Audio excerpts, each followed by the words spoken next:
So, today is the 7th session of Ergonomics for Beginners, Industrial Design Perspective.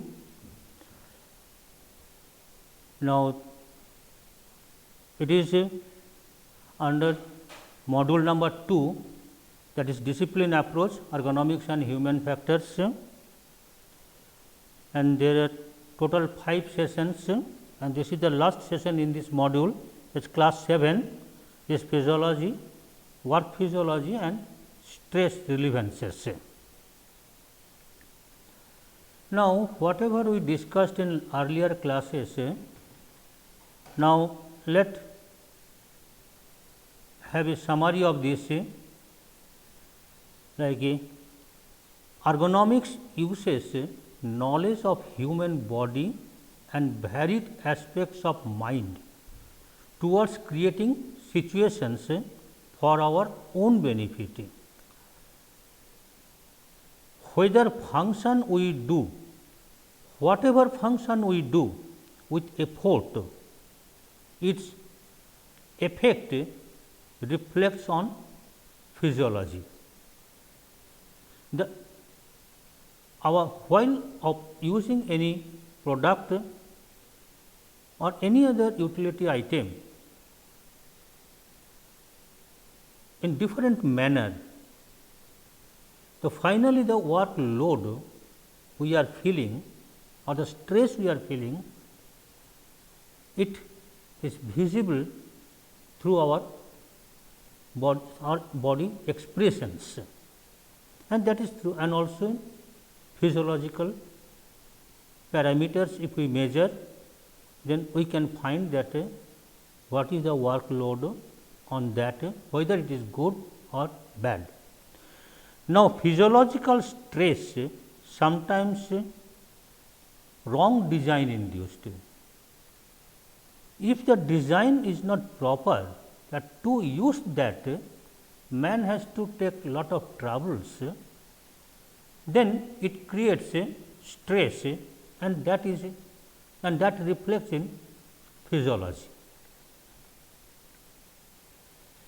Now, the training and experience guides skill performance.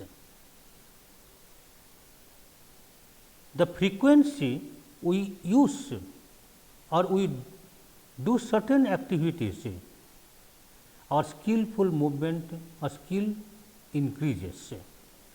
As for example, to do certain job where when muscle force is required, the young person he can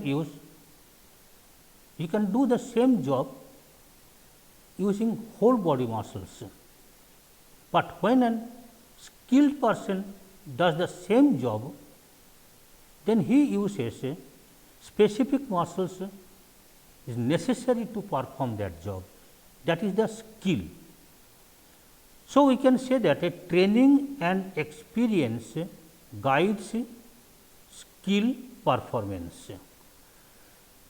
Now, why designers also need to know the physiological parameters? Because knowledge of physiological parameters assist in evaluating design and work method, whether it is really effective, it is good for our health.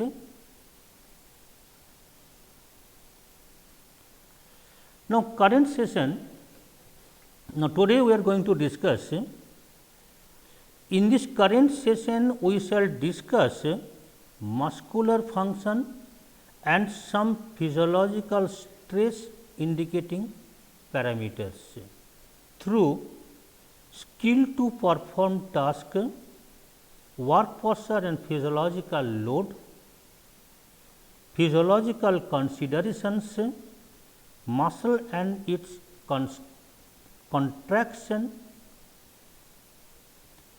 schematic diagram of muscle details, and role of food and source of energy. These areas consist today's discussion. Now, if we see this figure, this is a hill. On this hill, after taking out some soil from this hill, the hill becomes barren.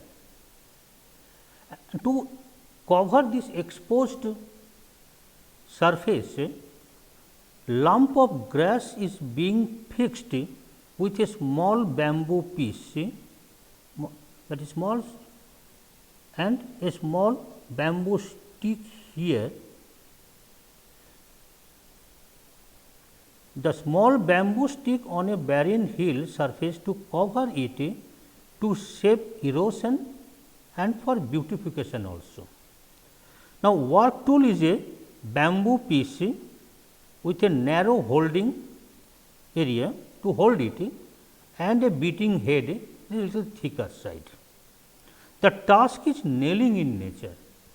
Now, in this what can be said that the person has to perform a balancing task while performing the job. Now, he has to stand in a slanting surface. So, to maintain this body position posture, a certain group of muscles are already involved, and over that when he has to perform the skillful task of nailing the bamboo pieces with grass lumps, then it is also another skillful movement. So, to do this job, he has to divert his total activities, one in maintaining balance of his whole body and to perform the task. So, now the whole outcome depends on how he can make balance between these two requirements. Now, if we see from the close point of close, he is just placing the lump of grass on this hilltop and bamboo pieces to be used to nail and the bamboo hammer are carried in hand. So, the both hands are used. So, this is a complex task. Now, while making this complex task, how we are manipulating our muscles, it makes a great impact, means the skill of using specific muscle groups. Now, if we see the loom work, in this loom work, now this person is sitting on a bench and working. He is pedaling also here and also working. In this case can be said that this much portion remains static, whereas his arm and leg portion are dynamic. In this case, here also it can be said that the same thing, the lady has to maintain a specific static posture at the buttock area, whereas the top portion and the leg below leg portion, these two portions are dynamic. So, this task is a combination of static and dynamic both. So, the coordinated body movement, both static and dynamic, involving muscle power to operate. So, how skillfully we can use our muscles, the performance outcome is related with that. Now, work posture and physiological load. Now, this work posture and physiological load, when we perform some task, the task demands a specific postural adaptation. Now, for that, if we stand and bend forward is a normal practice, but if the task requires side bendings and backward bending, it is not quite normal. So, we have to maintain the control locations in such a way that person do not need to bend in sideways, back or at the front, that is beyond his safe limit, and accordingly the design has to be done. Like in this case, the lady is pulling a trolley. Now, if the trolley design is not proper, then the total load what is coming, it affects the back. So, it can be said that appropriate design and correct method of operation reduces physiological load and thus result in performance increment. So, we must be aware of the posture. Now, if we see the ergonomic risk factors, now if we explain from a fire triangle principle that heat, fuel and oxygen, if any one or all three together, if we reduces its intensity, then the total fire intensity also decreases. In the same way, to do certain task, the posture of man, the force he is applying and the frequency of that force application and the posture adaptation, these three together, this triangle, this is called the triangle of ergonomic risk factors. If any one is out, it would minimize the risk. Now, how we can understand or measure this risk? Among many methods, the physiological stress measurement is mostly accepted. Now, while operating and using the design, user's physiological stress must remain within tolerance limit to ensure safe use and comfort, covering various endurance capabilities. Now, what are the parameters? Among various indicating parameters, cardiovascular measures energy requirement in terms of oxygen consumption, that is the difference of oxygen in inhaled air and exhaled air. Body temperature, when our body is in active or working, then our temperature increases. So, how much temperature is increasing, that gives that load feeling. Muscle electrical activities, that is electromyograph, etc. are normally used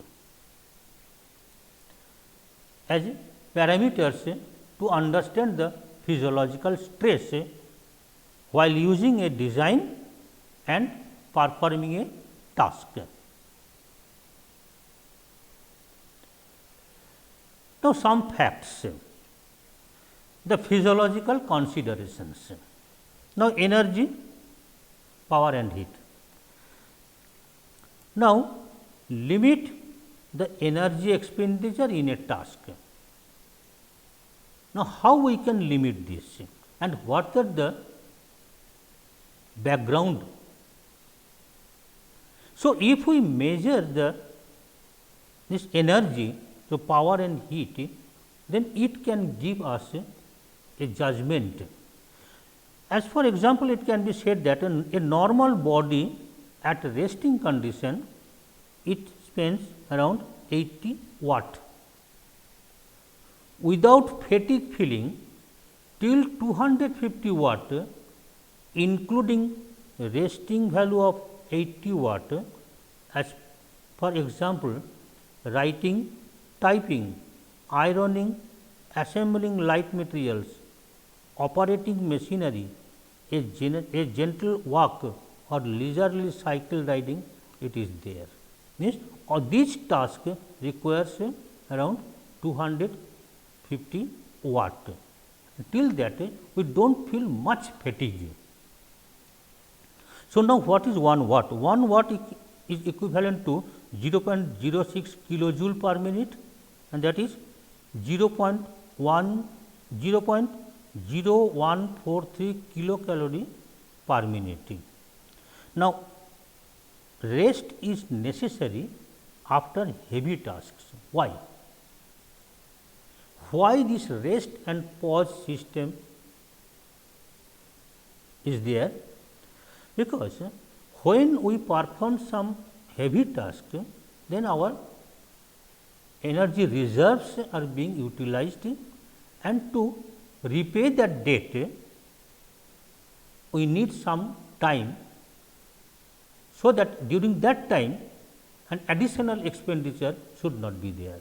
So, it is said that rest is necessary after heavy tasks. Now, examples of activities demanding in excess of 250 watt, that is,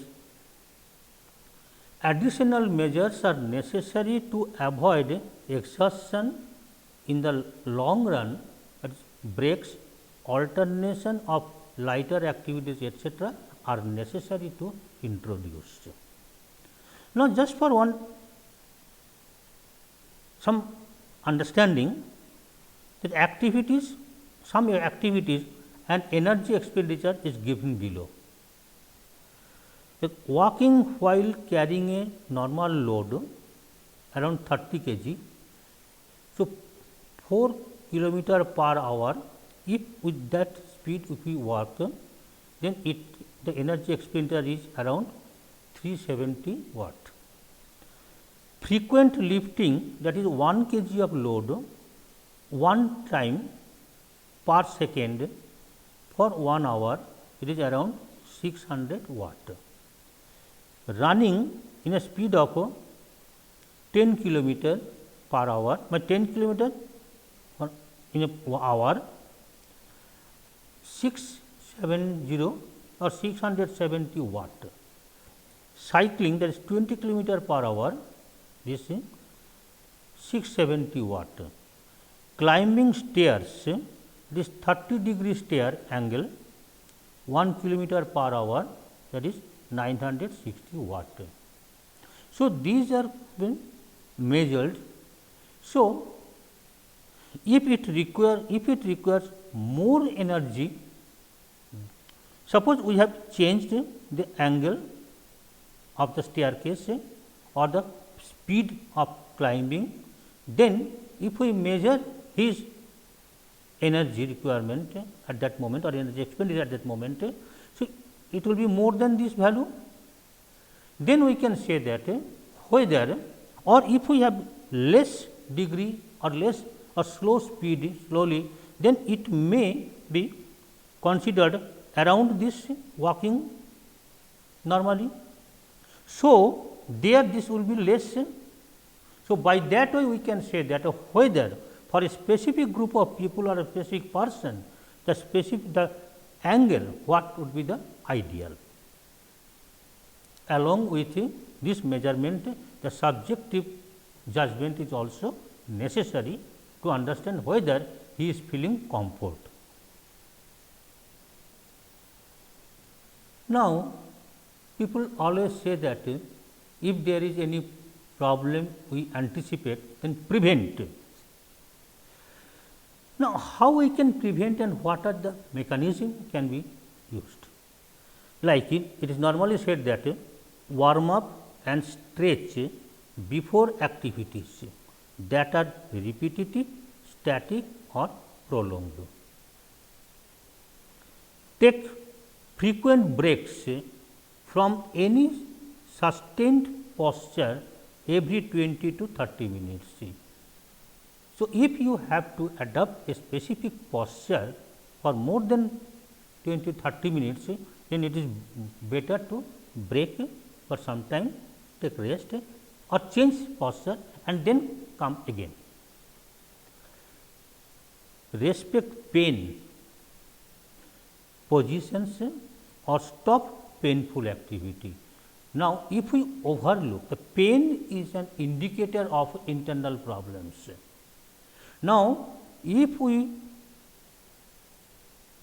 do not give attention to this pain, then it may lead to a grievous problem. Recognize early signs of inflammatory process and treat early. Now, how to treat early? Here comes the design activities. With proper design aid, we can treat this. Now, people say that with addition to the design, try to modify tasks.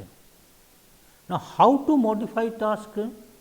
People say, it is said that alternate activities frequently, rotate heavy and or repetitive tasks with or a lighter less repetitive ones you use it. If the situation becomes worse, reassess task setup and look for alternative models. Avoid repetitive or prolonged grip activities.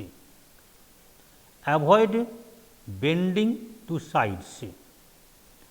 Take frequent breaks to stretch and rest hands.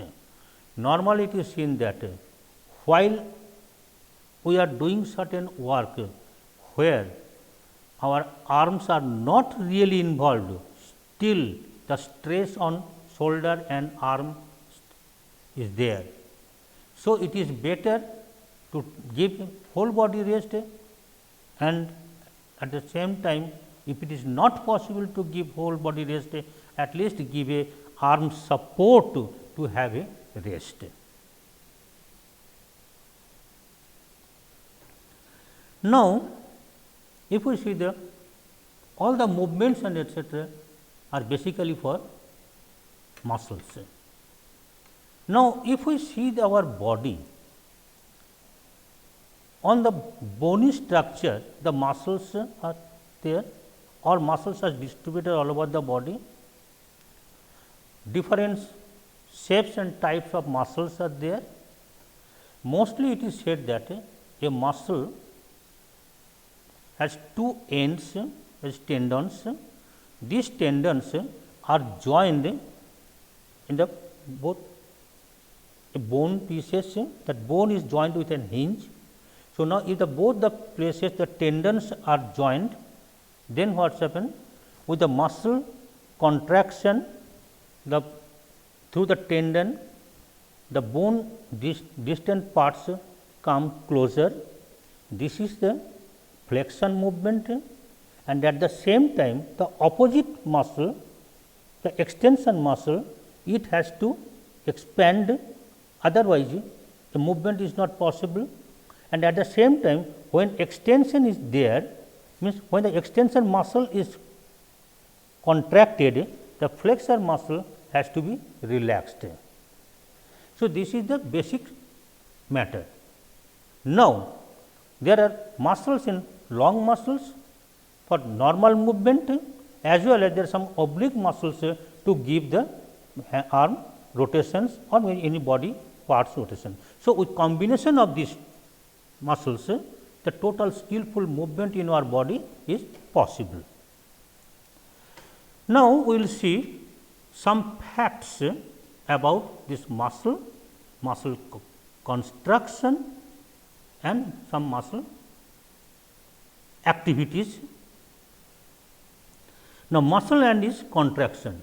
Now, if we see this slide mentions that movement in human body parts are due to widely distributed systems of muscles, which together make up approximately 40% of the total body weight and their coordinated actions.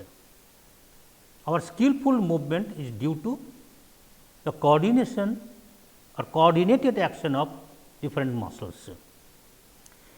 Each muscle consists of a large number of muscle fibers. The details in a figure we will see now, which may vary between 5 millimeter to 140 millimeter long according to the muscle size. The diameter of a muscle fiber is about 0.1 millimeter. A muscle contains around 100,000 to 1 million such fibers. The fibers of long muscles are sometimes bound together in bundles.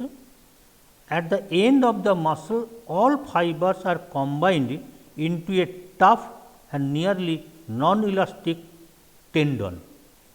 These tendons are firmly attached to the bones.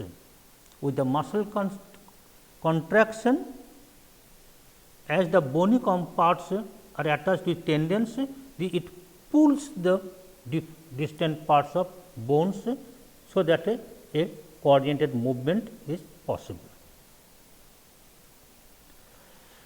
Each muscle fiber contracts with a certain force, and the strength of the whole muscle is the sum of these muscle fiber force. The maximal strength of a human muscle lies between 0.3 to 0.4 Newton per millimeter square of the cross section of a muscle. Thus, a muscle of 100 millimeter square cross section can develop 30 to 40 Newton force. Hence, a person's inherent muscle strength depends in the first instance on the cross section of his or her muscles.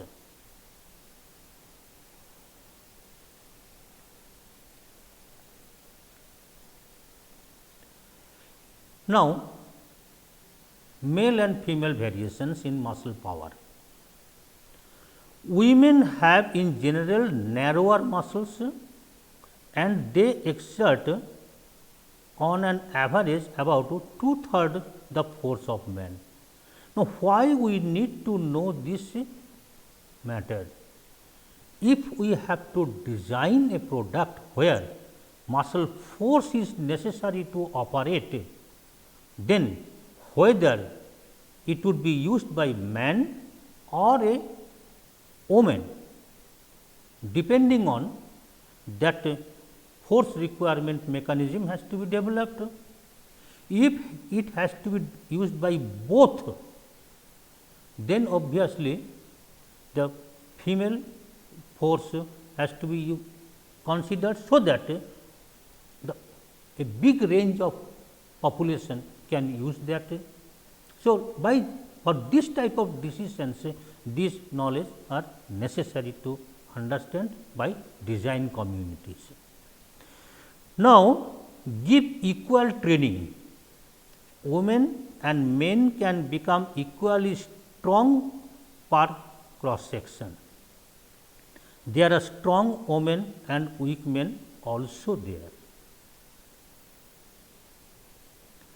A muscle produces its greatest active strength at a beginning of its construction. When muscle starts contracting at the beginning, it exerts maximum force and then slowly it reduces or it maintains then that. When it is still near the flexion length, as the muscle shortens, its ability to produce force declines. So, for that, now if we have to design a product where a gear or a lever we have to pull, then what is the distance of pulling where we can exert maximum force, that we need to understand. While developing any concept where both the group is expected to use the system, male and female, these aspects needs to be considered. Now, how nerve moves? Who asks nerve to contract or relax? The nerves send signals to muscle to contract, and sensory stimuli to be judged, and accordingly conscious effort would be done. Means how the input comes to us through all the senses, internal ear, external ear, eye, then skin, then skin for tactile senses, and taste, smell, etc. All the input transfers to electrical signal, it goes to brain, it gets judgment, and then the flow comes to, information comes to the muscles, and then accordingly muscles get contracted, means our motor activity starts. So, the pathway from this input entry and judgment done, and it come to the muscles for motor activity, the pathway to convey the message is nerve. Now, in this case we can say that while operating, how much pressure and force is required here, it depends on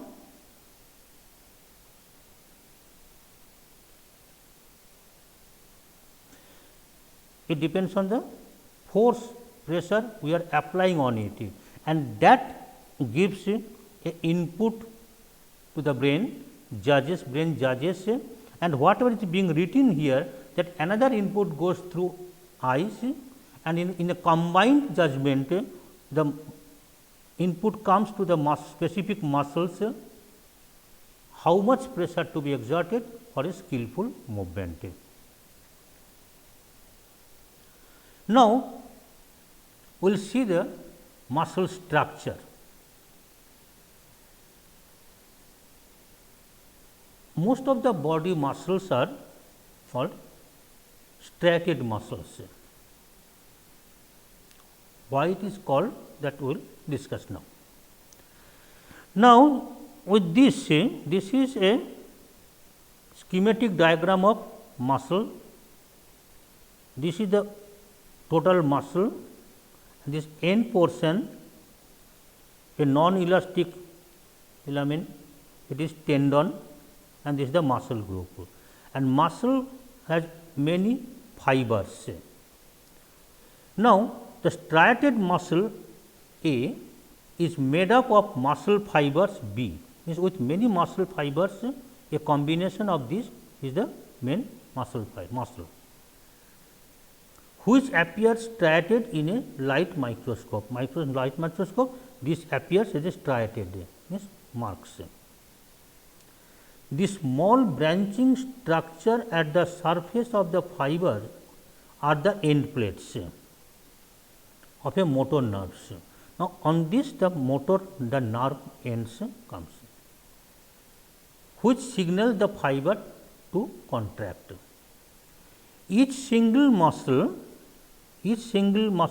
fiber is made up with myofibrils, small fiber, beside which lie cells, nuclei and mitochondria.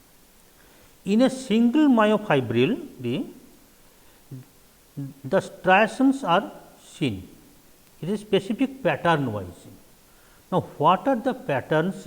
Now, here we can say that this a small area, if we see here, then this mark is called Z line. So, between these two Z lines there are some strands. It is that a single unit of this pattern consists of a Z line, this one, then an I band, a specific band position is there, it is called I band, then A band and again I band and Z band. So, this is a unit. Within this A band there is a some thick colored black color and some are the white, little less thickness color.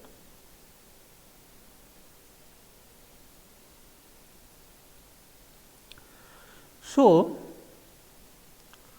then an A band which is interacted by a Z zone, this is the Z zone area. Then the next I band comes and Z band. Now, what are these things? In this, these bands are formed with two types of protein fibers, actin and myosin. This joinery of this fiber is the forms Z band.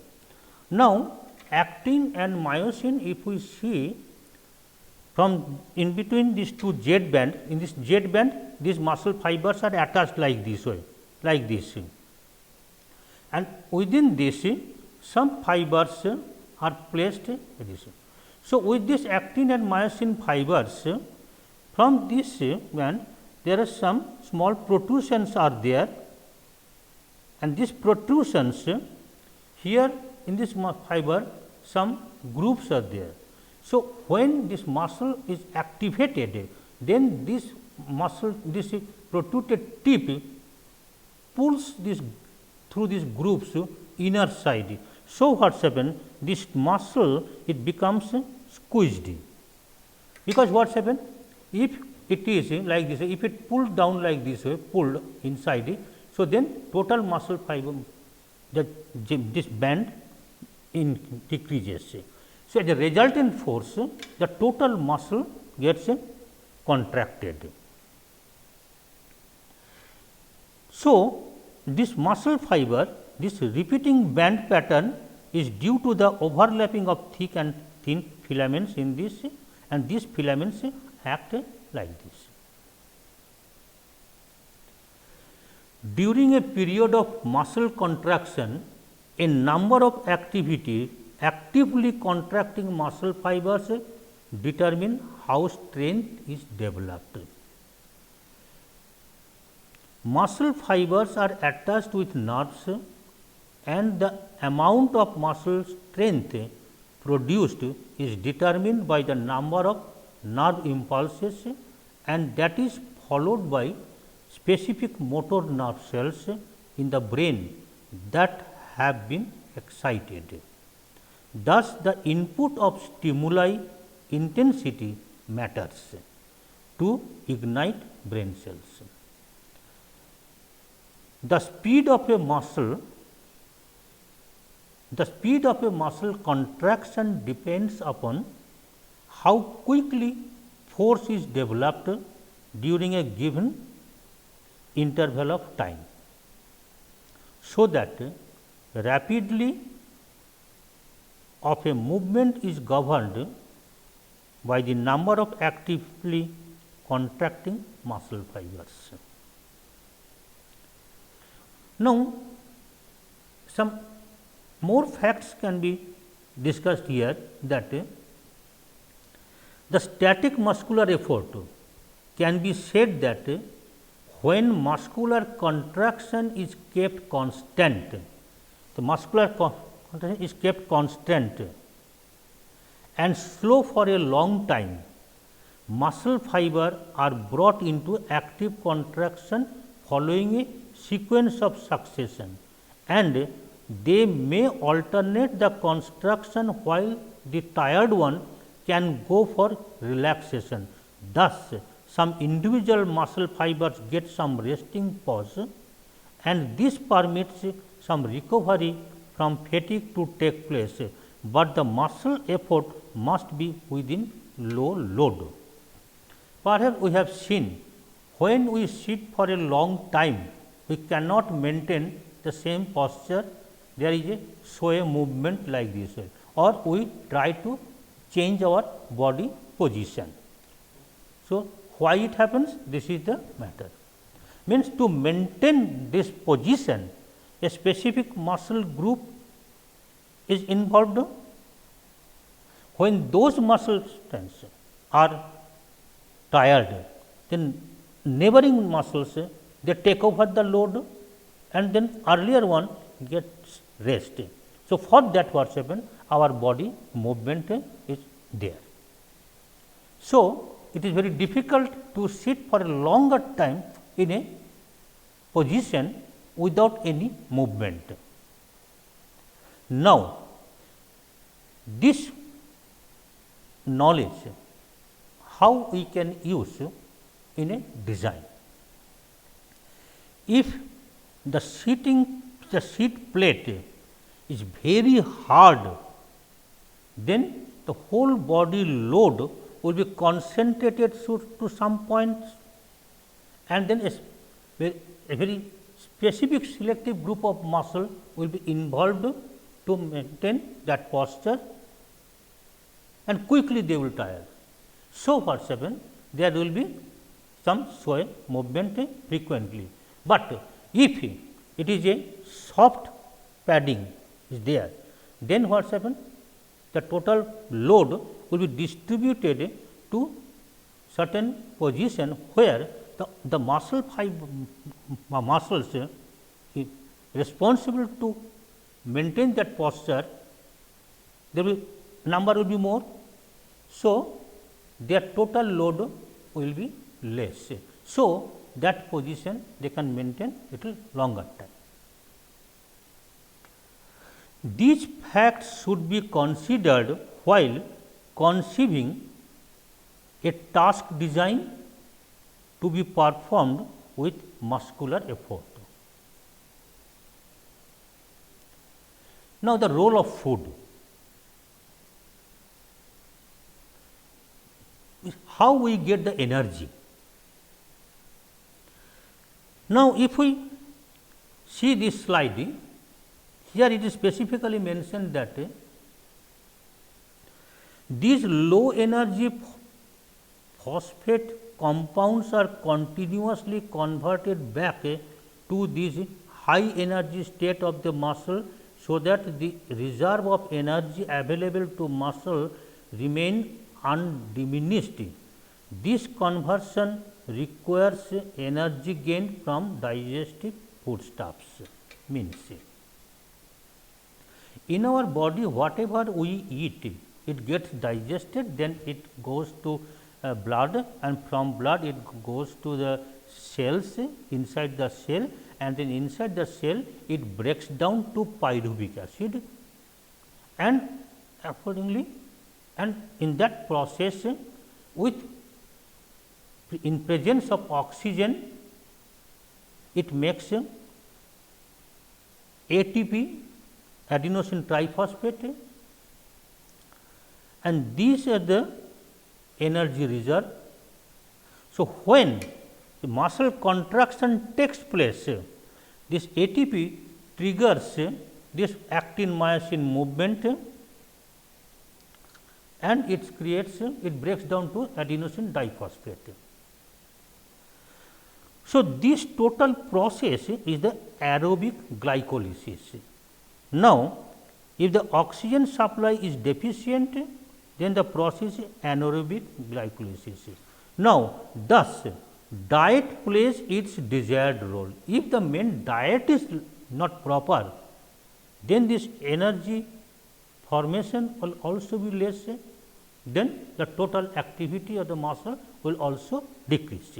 The regeneration of high energy phosphate compounds with ATP itself consumes energy, means it after consuming energy it stores and then it, which is obtained from glucose and components of fat and protein.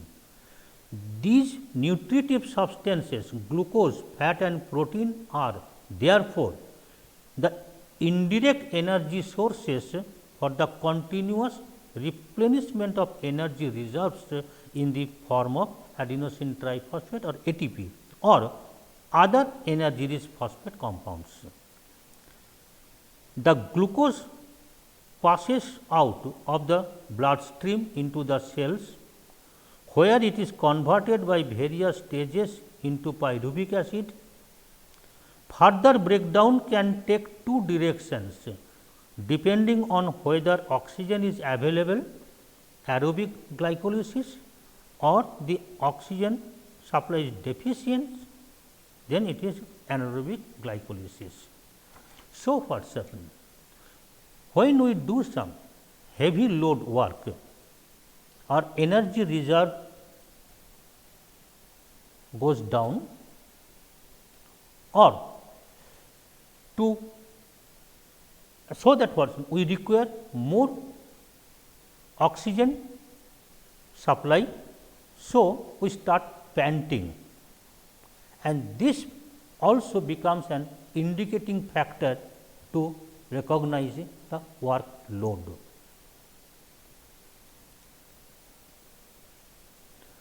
Now, the source of energy. Now, muscle reserves chemical energy, that is adenosine triphosphate and that matter. During contraction, it transforms into mechanical energy, means stored chemical energy while doing some activity, means this energy is transformed to mechanical energy. The release of energy by chemical reactions acts on the protein molecules of the actin and myosin filaments of the muscle, causing them to change position, so bring about the contraction.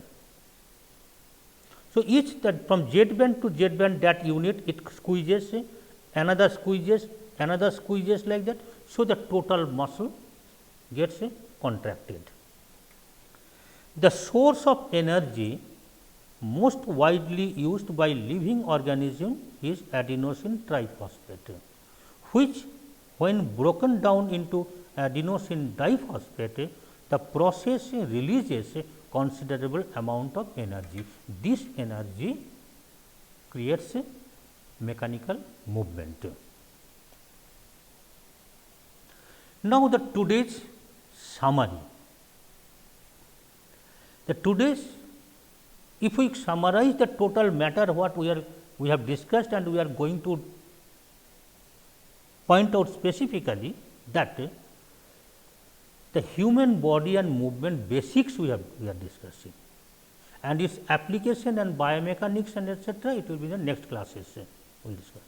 Now, on the basis of bony structure, there are muscles distributed, and as they are joined two bones with a joint in between, while the muscle contract, there is a bend in the bone joint, and this is the total movement. If these contractions are coordinated, then a skillful body movement is possible.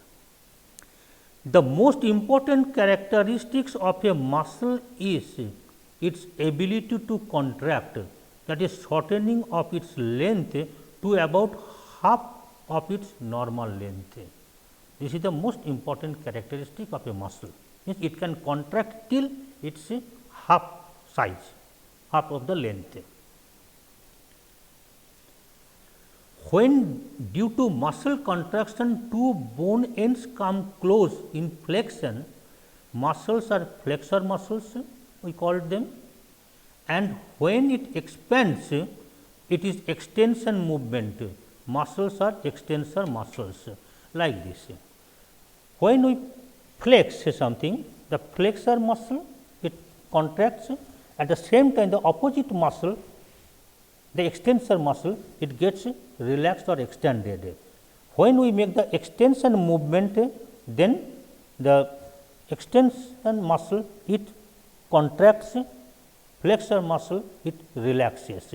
So, for any bone joint movement, both the antagonistic muscle groups are active.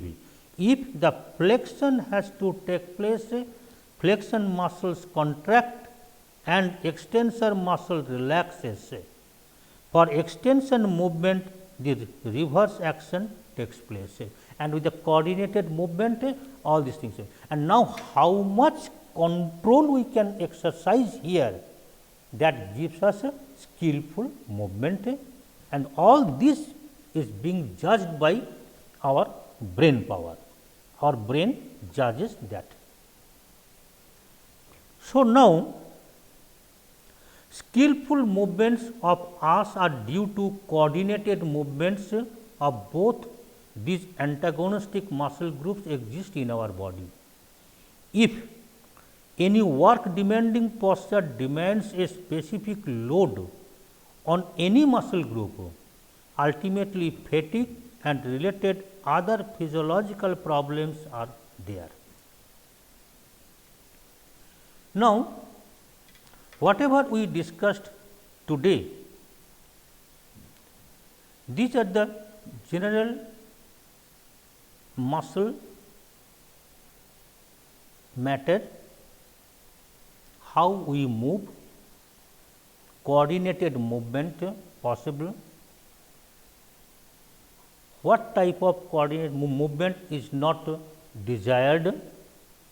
If we have to make a design or develop a work process, then what type of movement requirements we should consider, like this.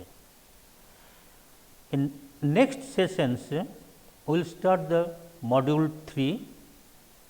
In this module 3, we will discuss the human physical body or human physical dimension concerns, mostly the human physical body, that is the length, the whole body structure, movement, bionics, etc., and development of the body and the structure and its growth relevances, and the male female variations, and how to measure those things, human body dimension, that is anthropometry, etc., we will discuss in next module. And after these basics, we will see its design relevances. So, till then, thank you very much. So, today's session is end here.